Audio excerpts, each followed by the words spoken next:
Alright, so let's jump into it. This is going to be a video tutorial series about how to create an RPG, a turn-based RPG. So the first thing you want to do is we want to create a directory, and in this directory you want to create two files. The first file is going to be our game file, so call that game.java.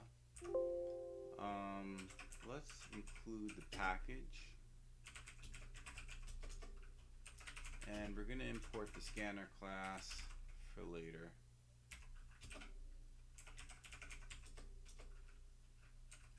Public class game.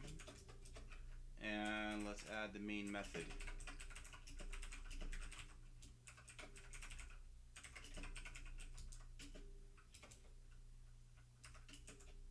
Alright. So this is going to be our main entry point to the program.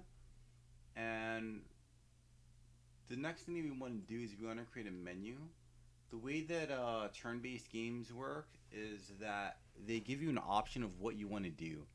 Sometimes this option is moving around, sometimes it's talking to other characters in the game, sometimes the option is opening up your inventory so that you can equip items or use potions. So that's what the menu system is basically going to be. Alright. In the menu system, I want to include the package, obviously, and import the scanner class. Oops, that's spammer. Alright. Public class menu. Great. Here what we want to do is we want to create a method. The method is going to return a value. The value is going to be an integer because we're going to pass that integer back into our main game loop. And that's pretty much going to determine which course of action the player has selected.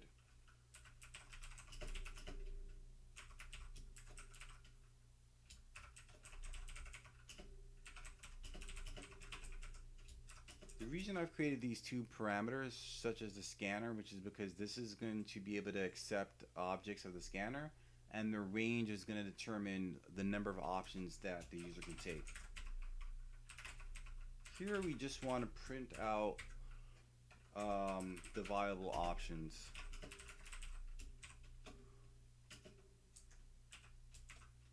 Okay. Let's also make a little indentation here just to clean this up a little bit. Okay. Alright, so this is our first option, is the battle. We want to enter into a battle. Second option will be shop. Third option, inventory. Fourth option is stats.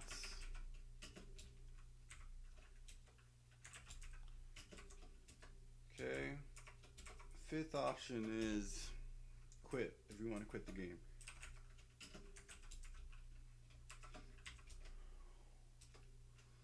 Okay, now we want to open up our while loop.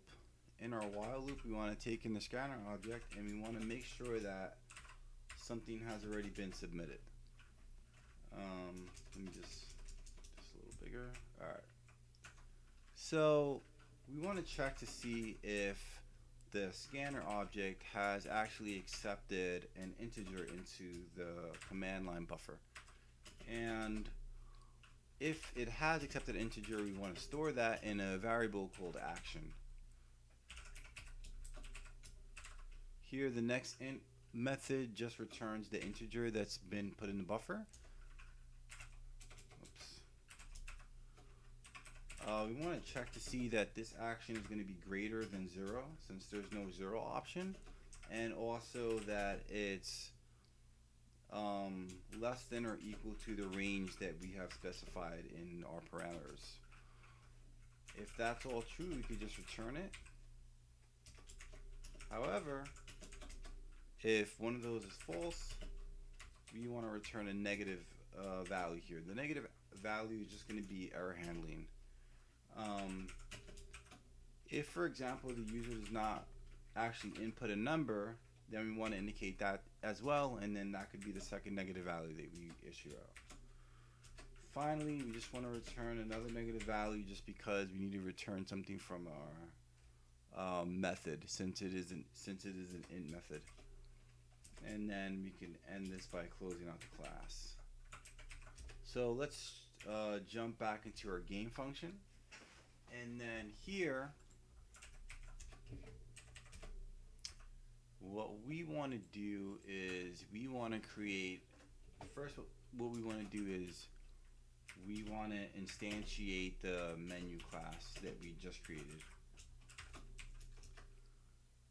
Next, we want to do is we want to write our main game loop. So the reason why we're passing in true here is because we want the loop to keep iterating over and over every time that we call the menu function. Let's create an instance of the scanner. System.in just means you're reading from the command line prompt. And then here is where we're going to store the value that we got from our menu. So if you remember, our menu displays some options. It takes in the scanner object, and it takes a integer, which is the range of options that they can choose from. Now we can create our switch statement. Here we got our several cases.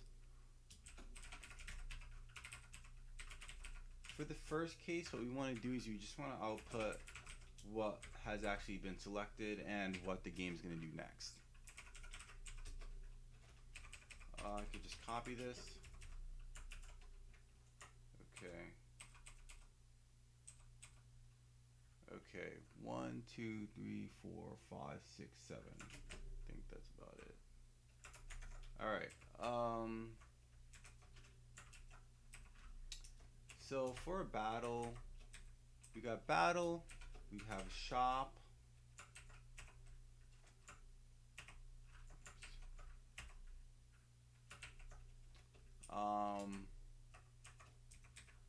Here we have our inventory.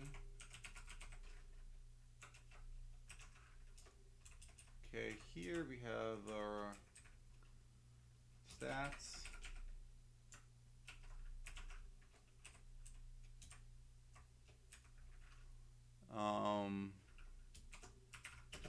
If we decide to quit, and then we also want to indicate that players actually exited. Oh, oops. Okay. Finally, we have our 2 errors. And then here, what we want to do is we just want to indicate that the player has to input a value within our range.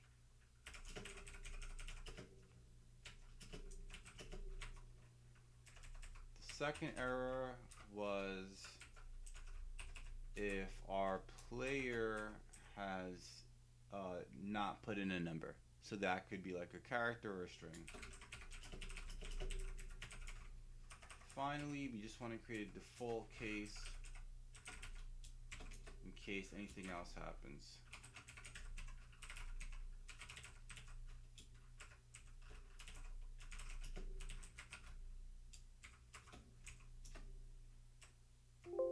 Alright. Close the switch statement, close the while loop, and let's just clean some of these up. Oops.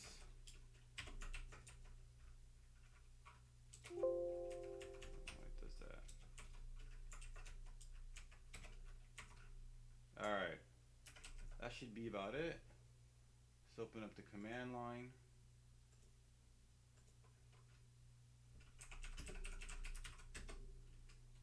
Okay, and what we want to do is we want to compile this. Alright, seems to compile the first time, and run it. Alright, so we have our options, battle, shop, inventory, stats. I select one, it's going to outprint the battle. If I put a 4 here, it's going to put out stats. Let's say, for example, I put in some words. Okay, it's going to let us know that's not a number. If I put a character, same thing.